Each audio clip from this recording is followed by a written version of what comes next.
Hello and welcome to the Queer Thesperience, passing the mic to LGBT plus entertainers. I am your host, Casper Oliver. My pronouns are he, him. I am a bisexual trans man, and I am an actor in many forms, immersion theater, voice acting, film, stage, you name it, I'll be there in one way or another. And today I have a very special guest. If you could please introduce yourself, your name, your pronouns. Hey, how are you? I'm Lukas Hassel. He is him, all the above. I am a gay actor, writer, director living in New York. Have been in the business pretty much all my life. Which is so when did you get started in the industry? Like kind of what was your first steps into it? Well, in terms of industry per se, I've done, acting in high school like everybody else kind of thing, but I went to Trinity College in Dublin for acting. It was a pretty cool place to study acting. There's a big theater tradition in Ireland. My parents had a company there. I was born and raised in Denmark, but my parents had a company in Ireland. So I went over to audition. I got offered a spot and moved to Ireland and Dublin and ended up working there in theater after I graduated.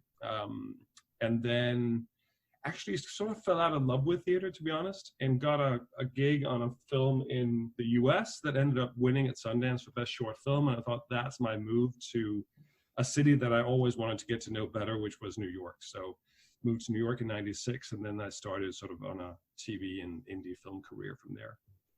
That's exciting. So in relation to getting into acting versus kind of finding your identity, because one of the things we're going to be focusing on today is staying true to your identity in a very, straight-led industry, in a very straight-led world, honestly. Sure. So in relation to when you started acting, when did you realize, or have you always known, were you a late bloomer? Like, when did you kind of become comfortable with your identity with being gay? Well, so there are sort of two levels to it. There's on the personal level, I became aware of that relatively early on. I remember having a crush on my English teacher because of his big hands in like the third grade without really knowing what that attraction was. But I think I sort of came out to the bigger world in a sense, sort of age 25, so relatively late. But I had the benefit of having moved away from home. So I had like a good, 7-8 years to sort of discover, how serious I was about that, if it was this kind of phase that everybody was talking about, or, so it wasn't really until I actually fell in love with someone that I felt the need to share this with my family. Up until then, I was like, well, this is fine. I'm just dabbling around, having some fun. But once I wanted my family to meet someone that I cared about, then it was time to just do it. So it wasn't, for me, it was fairly straightforward. Like everyone else, you have parents that are sort of shocked initially. And, I came from a very protected environment in Denmark where I hadn't seen gay people growing up. My parents had no gay friends. Nobody was talking about gayness in school or anything like that. So I really had no sort of role models or anyone to sort of guide this off. And I just remember one time, I think after I had come out, whatever, and they had met my boyfriend at the time, or whatever, and then a year later, we didn't really talk about it after that. I went to visit my parents at some point, and I said to my mother, listen, we're a little bit at a crossroads here, because either you choose never to ask about my personal life or my partner or whatever, and I will just see you less. You will just become less important in my life, because then I'll sort of divert my attention elsewhere, and that's your choice. That's fine. I can handle that. Or you take an active interest, not in terms of, you don't have to ask me if I, did somebody last night or what the details of that were, but you can ask me about my life, and we can talk about it, and then we'll have, a much better relationship going forward. And I think it's totally up to you. And I just remember sort of shocking my mom, because we weren't really very sort of confrontational about these things. We would sort of be very passive about some of these issues. And I just remember it registered in her face, and then she went away that day, and the next day it was like a whole new world. And then since then, my parents never really looked back. They sort of became very active and very involved and very interested, and it had many other ramifications as well in terms of their view on religion. I'm an atheist, and they sort of have moved in that direction completely subsequently when they see how much bias and bigotry there is in that part of the world. And anyway, so that was my personal life. But in the professional world of being sort of a gay actor was much harder, because as you say yourself, you came up to LA and you thought, well, there's so many gay people in this industry, it's going to be fabulous. But counterintuitively, as an actor, I mean, I know from myself watching somebody on screen, the less I know about that actor, the easier it is for me to buy what they're doing. I don't have to combat all these notions that, oh, this person I know is also a Scientologist and they're also this, but in this film they play, a maiden from the Second World, whatever it is. Right. It's like the less I know about that actor, the easier I can buy what they do. So I do understand this notion that in this industry, it actually it can be helpful to not disclose your sexuality at any given moment, or your political persuasions, or whatever they may be, because it'll just be tougher for people to disengage from your personal life to what you're trying to portray. So that said, I also think it's incredibly important to be true to yourself. And so for a long time, because not that anyone will know from this podcast, I'm a decent looking guy. So often I would be sort of leading man material, and leading men traditionally cannot be gay, right? So a lot of the roles I was offered and a lot of the roles I was given would be these straight leading man situations. And so I was definitely in situations where I got cast and then they discovered I was gay, and it was kind of too late for them to back out. But you could definitely tell that it didn't sit well with them. Right. And then, of course, and that's at a very, very low level. Then, the more I got into acting and the more, I don't have a big career, but the bigger my career got, the stakes also got higher for the productions, because they have money at stake, right? The big productions have a lot of money at stake, and they have all these algorithms of how much money they can pre-sell and what the budget will be based on your recognition and your trademark, your brand, how sellable it is. And I get it. If you have a romantic film and I play the male lead, and then it transpires on the web that I'm gay, a lot of these potential audiences would be less interested. And so it just drives the numbers down in terms of what they think they can make for this film. And so it's a tough situation. It's unfortunate that that's the way it is, but at the end of the day, you just have to make your own choice with regards to being true to who you are and what matters to you. If career matters to you more than being a sane, healthy, personal individual, well, then you can go into the closet like a lot of actors in Hollywood have. And I have just made a different choice that is not worth it for myself to not be true. Yeah, you mentioned earlier kind of going into these roles and playing the leading straight man. And I'm actually a troupe director for American Immersion Theater, and we do primarily murder mystery parties. Mm-hmm. And we have parties set in the 20s, in the 30s, modern day, 80s rock concert, And I've always joked that I could play an 80s rock star, I could play a 20s gangster, I could play a douchebag billionaire, but I can never play straight. I can't. The script can tell me that my character is sleeping with another man's wife, and I'm like, okay, so he does like women. It doesn't say anywhere in here I can't also flirt with men at this show. That is the only thing I cannot play. I open my mouth and everyone's like, you're some shade of queer. I just don't know where. That is hilarious. Yeah. For me, I had the options of being a passable straight, so to speak. And I have to say, as an actor, I'm very comfortable playing straight roles, not because I feel it diminishes my own personal gayness, but listen, I got into acting because I find it interesting to experience other people's points of views and lives, and they don't all have to be similar to me. I've played serial killers and God knows what that I'm not in personal life, and I find that super interesting. So why wouldn't I embrace the straightness of that? And I see beauty in women, and I can understand why some men would be attracted to certain women. And so I can totally get it. And I think I can emotionally connect with it.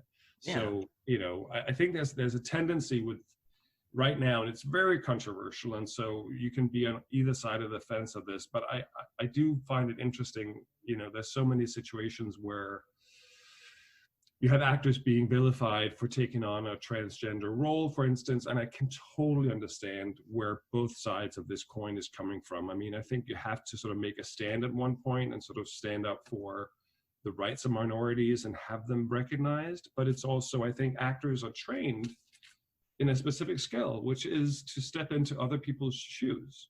Yeah. And, it doesn't mean that they can't grasp the emotional situation of pretty much anyone, regardless of who they are, if they do their research and if they're talented actors. So it's, so the political correctness of like casting, a gay actor in a gay role, it's all good and well, and I respect where that's coming from, but I also think it sort of diminishes what actors are really about and their craft. Right. So it's tough.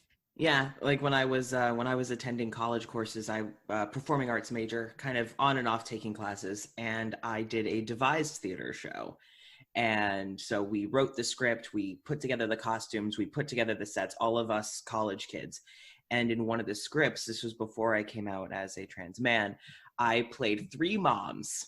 In every skit I did, I played someone's mom. And in one of the skits, I was the mother of a trans man who actually was played by my good friend Courtney. And the person who played my husband is a good friend of mine as well. And he was the transphobic dad. I was the supportive mom. And we got into this screaming match on stage and everything. And Courtney did take it very seriously. I was out as trans non-binary. So I was the only trans person in the entire cast. And Courtney came to me and was like, I know you're not a trans man. I just wasn't out at the time. But she's like, I know you're not a trans man, but I want to understand this before I get into this. And she sat and talked with me. We went and got food and just talked about the trans experience. So even in those like 5 minutes she was playing Nate, she could bring some authenticity to it. So exactly. And I say it's a little different with that because that's a little college production that had a pool of only 15 people. Right. You mentioned earlier, going back a little bit, you mentioned that you've played like serial killers in these kind of villainous roles. So what have been some of your favorite roles to play, if you have any? Well, I mean, yeah, I have a lot of, I would say almost as less the roles than it is the productions themselves, because I think part of why I enjoy acting so much is also the sort of camaraderie and the teamwork that you get in any given production. You sort of build your little family for X amount of time and get to know people really well. So there are productions and films that I feel strongly about, one way or another. But in terms of an actual role, I mean, there are many different ones. I remember the first professional role I was ever given after acting school was as Dracula. And it was a pretty well-known director in Ireland who had been at our course to teach us classes throughout the year, whatever. And as soon as I was done, he offered me this role of Dracula and took a chance of sort of, casting a sort of, 22-year-old Dracula.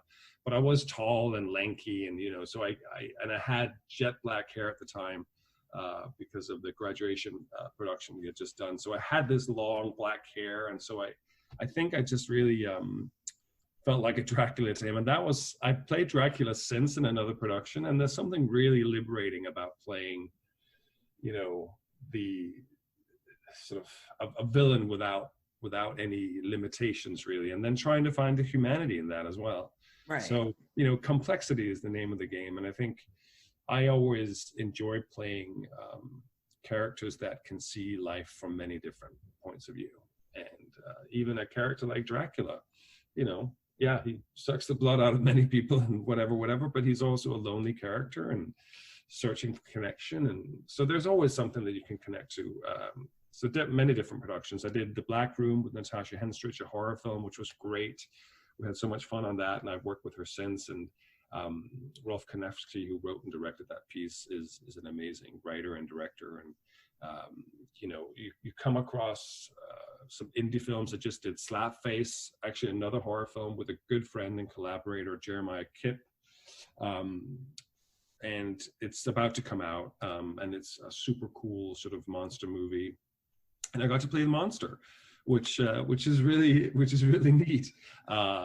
Because I'm so often sort of judged on how I look or whatever, and being transfigured into a monster and sort of having to just rely on what comes out of my mouth and how I say it, as opposed to a beautiful wink and a little smile. It's kind of fun to figure out how a monster would come across, and what merits do people judge this monster for. And the monster is actually female. So so it was really interesting to get into that mindset as well. So there's just different productions. There are many different roles. Yeah. That's cool. And also, you mentioned earlier that the folks on the podcast will not be able to see your devilish good looks. But if anyone, like a horrible person talking about my good looks. Oh, no. To anyone who is on Instagram or Twitter, you will see the promotion post. And you will see his face. So if you need motivation... You can judge for yourselves, people. You can judge for yourselves. You can be like, that guy's full of it. He is hideous. And that's all good. I don't judge. It's all good. As long as you just Google him, and then you'll understand. It's great. But yeah, so you've done stage, you've done film, but you've also done a lot of writing as well. Yeah. So what, besides acting, like what other projects have you worked on? Well, so, as an actor, I'm sure you find this yourself. I mean, it gets a little old at some point to always give away power to everybody else, because as an actor, you walk into a room, you have done your work and you do your casting, and then you walk out, you cross your fingers. I hope I get that role, right? And it's up to somebody else. And that, as a grown man that I am now, it's really quite tiring to always, as I said, give away that power. So writing was sort of the first step in taking some of that power back. I knew I could write. And so some 12, 15 years ago, I started taking it seriously, and I honed the craft. I wrote some horrible scripts, and then they got a little bit better, and I shared it with smarter people than myself, and they got better again. And now I think I'm a very good writer. And it's all about this thing of like, whatever I write, well, that's mine, right? However, I did also learn that even if you write a great script and it is yours, you still need other people to then help you produce it. So the real lesson in life is that freedom is to write scripts that you can actually make with your friends and your community around you. That's power. So, if you write, scripts, if you want to get them made in your own sort of world, then don't set them in outer space, or don't set them in 1527, where you're going to need a lot of money to make that happen. So, real power is writing scripts that you can make yourself with your community. And that has been my journey as a writer and as a filmmaker. So that's been incredibly rewarding to take that power back. And that's what that journey really is about. Which is really cool. It's kind of interesting if you start in the business primarily on the acting side. Yeah, right. You go in there, you show your skills, you show them your chops, and then, as you said, you kind of just walk out and cross your fingers and just hope to hear back, but then kind of taking that step in putting the power back in your own hands. Right. And that also brings it back to this, the queer world that we're focusing on here, because as a writer, I can write characters that I would like to see. Yeah.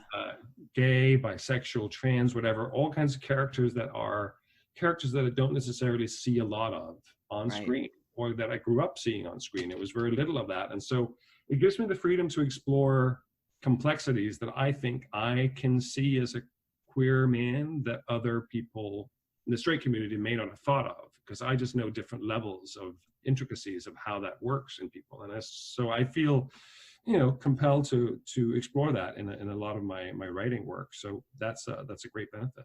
Yeah, and my fiance and I we're both queer. When we've had talks about how she's a writer, and I'm primarily an actor, but I dabble in script writing and fiction writing now and then. And we've talked about how when you are queer and when you see the world through that lens, you have to analyze yourself and the world more, because there's something in you, no matter how young or old you are, when you start to realize something's different, you eventually realize, okay, something's different. I'm not viewing the world like the world thinks I do. Right. And so you have to analyze it. So you see things and you think about things that people who aren't within the LGBT plus community would really ever think about, because we kind of have to face it. I totally And agree. so you can really put that in your script writing and in your character portrayals. And I think that can give a really good boost of empathy in taking on roles that are of a different life experience than your own, kind of tying it back to what you were talking about earlier. Right. Because I totally agree. And I think I just had this discussion with some gay friends of mine the other night over dinner.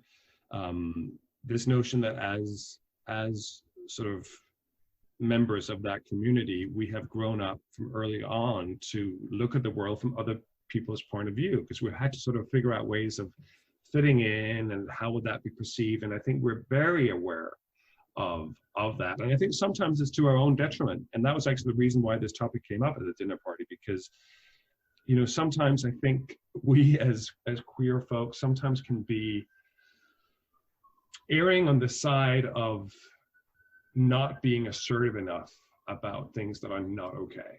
There is a situation, for instance, that come up with somebody is insulting or whatever, and then you would walk away and go, wait a second, I'm sure that person was insulting because of the childhood and this thing, and maybe they just had a bad day and blah, blah, blah, blah, blah. And we start sort of overanalyzing from their point of view of why they're jerks, right? And I think sometimes, you know, I have to take a page out of my straight brother's book, who's much more like black and white in that sense. Like, well, that guy is a jerk. He should not be saying that. Right. As opposed to me always trying to find reasons. Well, listen, they did this and they probably had that going on. And I think that is, for better or for worse, I mean, obviously it's a good quality, but it can be to our own detriment.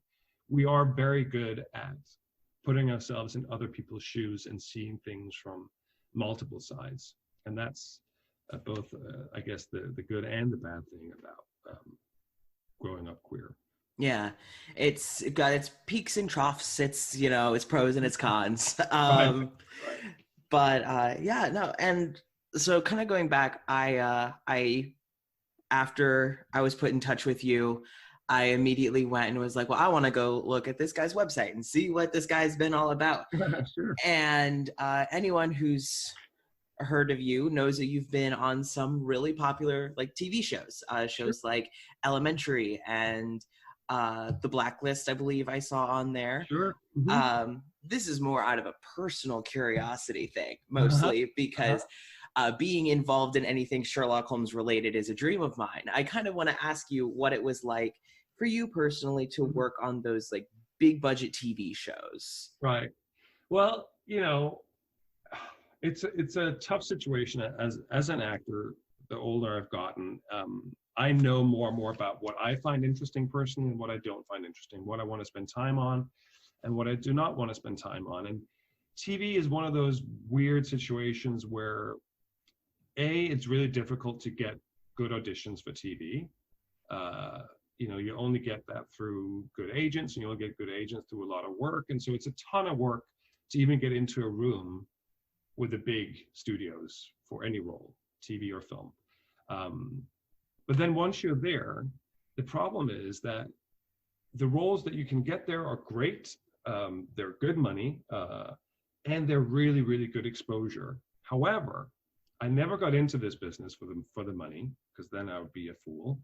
I always got into it because it interested me, and I felt it's something that I wanted to spend my life doing. It gives me satisfaction. So it was never about the money to start with. So that's not a big incentive for TV work. And the other thing that TV work has going on is that although it gives you the exposure that's really, really crucial for independent film work, where I do want to work a lot, the more people see you on TV, the easier it is to get jobs in independent film work, where in the independent film world, where the good work is. It's just not that interesting to me, TV acting. It really is not that interesting, because it is so fast. It is all about the clock. And I don't judge anybody. It's not a judgment call. It's just that that's the way the business is. It's so expensive to produce. There's so many people on board. And basically, there's no rehearsal most of the time. What you did at the casting is what you do when you're coming on set. I don't get that sense of camaraderie, also because I haven't been a series regular, right? So I'm sure if you're a series regular, you can build up a family and you can really enjoy that and love that. But I've come in for 1 or 2 episodes as, a guest star or whatever. And then I'm on set for like a week and then I'm out. And it's just not that interesting to me. It's like it's the mantra on TV sets is sort of, it's good enough, we're moving on, as opposed to, oh, we want to make this absolutely right. In the indie film world, you might spend a lot of time setting up a shot, you would rehearse it first and then you'd shoot it. And on TV, you're just sort of holding on for dear life. You don't want to mess up, because that's really, producers are looking out for that. You don't want to delay the production. You don't want to be that guy coming in, messing up the big stars, scene because you take too long, you can't remember any lines, you get nervous, you miss your mark. I mean, it's such a technical thing that it's just not that enjoyable to me. And I don't mean to sound ungrateful about it at all, because it does have benefits. As I said, people do recognize you on the film festival circuit where they have no access to big actors. Then all of a sudden you become a big name because I just saw you on Blue Bloods. Oh my God. And so that's helpful for the indie film work, where you do have rehearsals and you do get to sit with the director and you do get to discuss the script and you do get to do stuff that I find interesting. So TV has definitely helped my career, but it's not necessarily something that I'm looking to explore. Much more than I have to. Right. Yeah, I like what you mentioned about the different vibe to TV acting. That's actually one of the exact reason that I really prefer things like stage or immersion.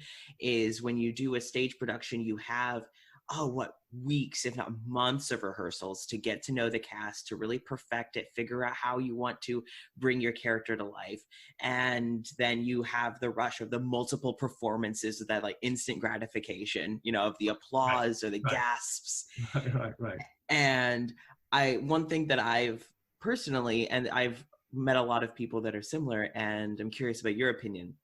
One of the differences between stage and things like film and television, things that are recorded, is the rush you get from stage is, sure, you can mess up, but you shouldn't, because there's no retakes. You got to commit to your mess up on stage or in immersion, unlike any other performance you're going to do, because you got to make it work. Right. Absolutely. There's a lot to be said for theater. And I do remember productions that I love from the past. I think, for me, the reason I think I fell out of love with theater is that too often there are not enough risks taken in theater. And I think that comes from directors mainly.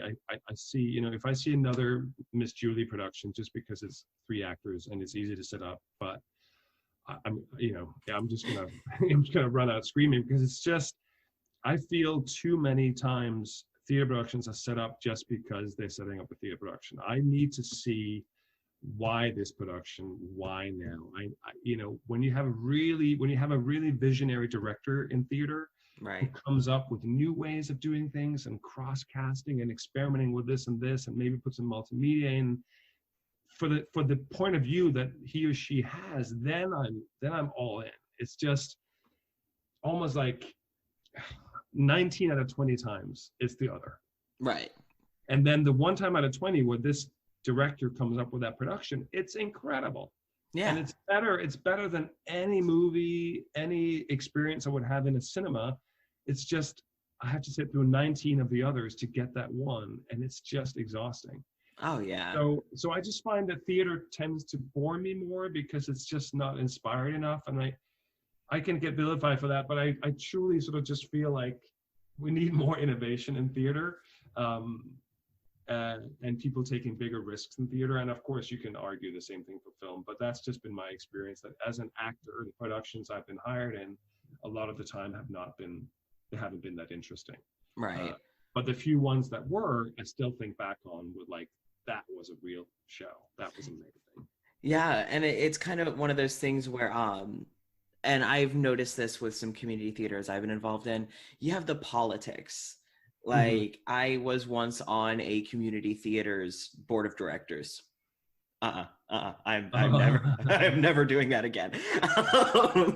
And you see that they put on the same Christmas show every year, every single year. Right. And, you know, you get people like of Jewish descent coming on saying, why don't we do a show about Hanukkah? And they're like, well, we've never done a show about Hanukkah before. We're going to stick with a Christmas Carol and you're going to like it.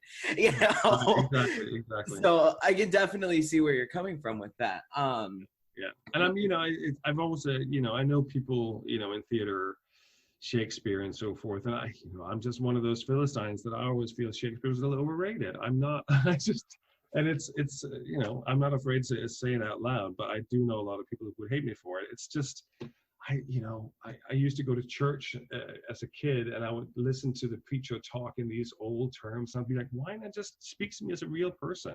Right. And so I feel a little bit similar in that sense. It's like, yeah, I get the challenge, and I have done Shakespeare, but I just feel like it's hard for me to connect to it. So why are you speaking this way? Yeah. You know, then it's a museum piece, and that's fine.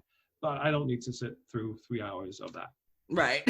And only understand maybe a quarter of what's being said. Right. And that's my choice. And maybe that's my loss. But that's sort of, you know, and I know a lot of people who absolutely love Shakespeare, and it's their passion. And great. I never got it. No. It's like, it'll be your passion. I'll be over here. I'll be over here doing indie film work in monster movies, running around with getting goo poured over me while I stab somebody in the neck. That, you know, to them might be the most ridiculous thing ever, and they could be right. But to each their own, right? That's what's so great about this industry. We're all different. Yeah. So it sounds like you're a pretty big fan of doing like horror. Is that I never want to say is that some of your favorite genre, because I personally hate being asked what my favorite genre to perform is. But is there like what draws you to horror specifically? Well, I mean, I actually don't mind the question of what's my favorite genre, and but B, I wouldn't necessarily say that horror is that at all. I mean, horror is just interesting because it takes some of the rules out that normally would come into play. I mean, you can take things out a little bit further just because the rules automatically will be different in a horror film. But you know, it's also like I got into horror fairly early on, and then you tend to get cast in a lot of the same stuff, and then you meet people from that, you know, genre, and then they get to know about you, and so it's a circle as well. So once you get into a certain genre, you know, you get a lot of work in that genre, and so for me that's just been the case. But you know, I'm attracted to complex characters, and essentially to me everything is drama gussied up in horror, or gussied up in sci-fi, or gussied up in something else. So, you know, I attack everything I'm involved in like it's a drama. Yeah. And then, you know, people can guide it and skew it whichever way they want. But at the end of the day, I have to connect to the character. I have to understand where they're coming from, what their goals are, what are my obstacles. And then, you know, you can stick me in a creepy mansion. I'm still going to feel the feelings I have as the character I'm in. So I'm sort of genre blind, really, when it comes to role work. You know, what happens around me is up to the director and the script, but I need to connect to the character I'm playing. I like that perspective, because you sometimes get actors who only want to do certain genres.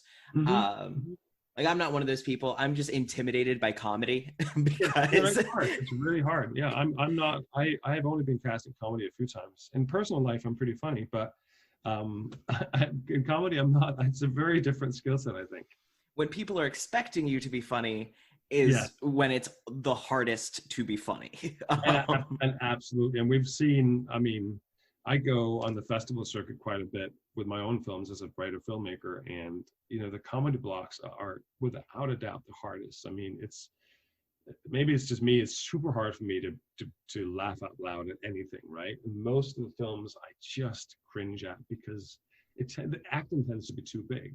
Yeah. Every now and then you see that one actor who just gets it.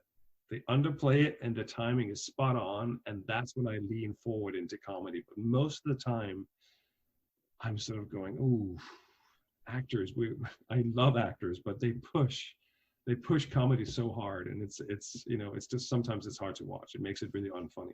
Oh yeah. Like with the murder mystery parties that I do, we never sell ourselves as comedy. There's jokes Mm, in the scripts, but we're not mhm, comedy. mhm. It's not. We say we're like Clue, but we're not as funny as Clue because very few things are. Right, right, um, right, but I've a lot of the actors in my troupe. We've noticed that our funniest moments are never the scripted moments. right, It's right. rebuttaling with the audience. And if you're in a media that doesn't have that, you have to rely on the script and the timing of the Exactly, script. exactly. And Yeah, you and are I think there is a big difference between live theater comedy and sort of film comedy, because as you said, in film comedy you don't have the response of anyone. So if you push, you're pushing to nothing, and then it becomes extra large on screen. But I think, you know, back to when I used to do theater, I mean, the beauty of theater is that it's live. So you do have a sense of it's a living, breathing creature that you're involved with. And so you right, have to, particularly with comedy, you can sense, well, everybody's getting it, that laugh. So I can slow this down a little bit and milk it. right. Whereas if you're trying to do comedy and it's silence, well, they're like, okay, I gotta speed this thing up because it's Yep. not happening. So you can take your foot on and off the accelerator in live theater with comedy, which you obviously cannot do in a film. Yeah. It's kind of like watching those sitcoms when they don't have the laugh tracks. Yeah, yeah, Without the yeah. laugh tracks, and you just But it's like I don't watch much scripted TV at all, and I certainly don't watch any of the scripted comedy stuff because I just find it so unfunny. And just the other day, I was waiting on something else, and I flicked something on NBC or whatever, and there was one of those endless sitcoms of the same thing, and they had the laugh track. And it's been so long since I watched them that I was actually blown away by the laugh track. I'm like, wait, this still exists? It's so outdated and it feels so horrible. I was like, if I was an actor on that show, I'd be mortified.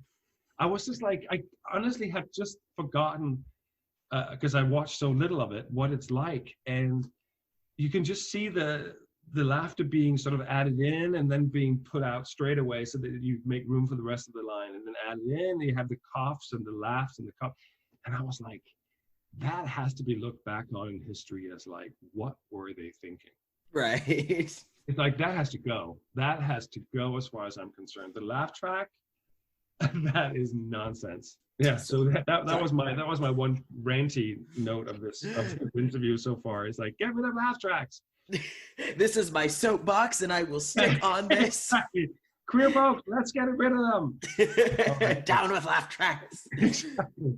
But no, Yeah. okay. So last thing, and I like to ask all of my guests this, is especially as a gay man, as Mm-hmm. an entertainer, if you met, let's say yourself earlier on in your journey, or someone who is in this kind of a similar boat as you when you were earlier on in your journey, Mm-hmm. what sort of advice would you give to them getting into the entertainment world? So you have to figure out what matters to you.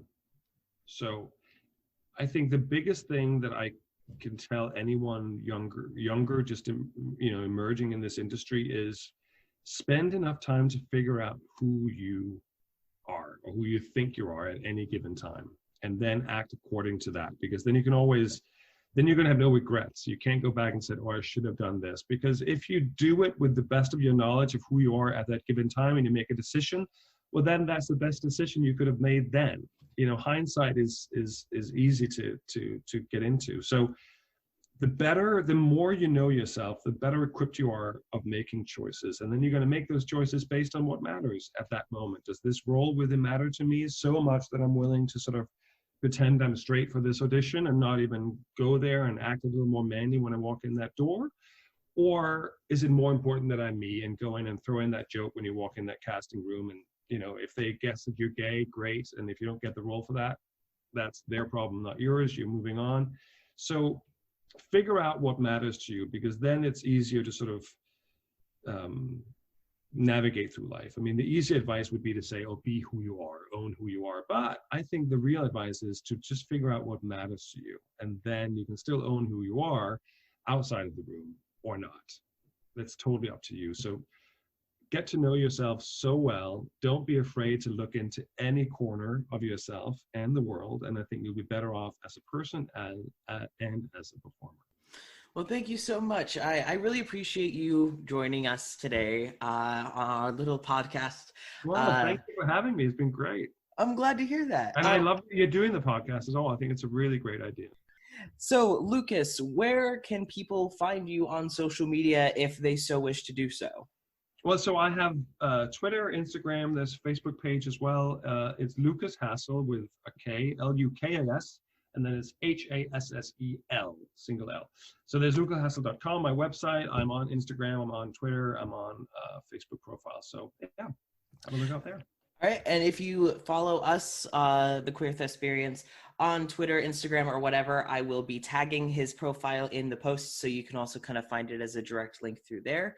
And if you would like to listen to more of the Queer Thesperience, we are uploading new episodes every Friday with different people within the LGBT plus community who are also in the entertainment industry.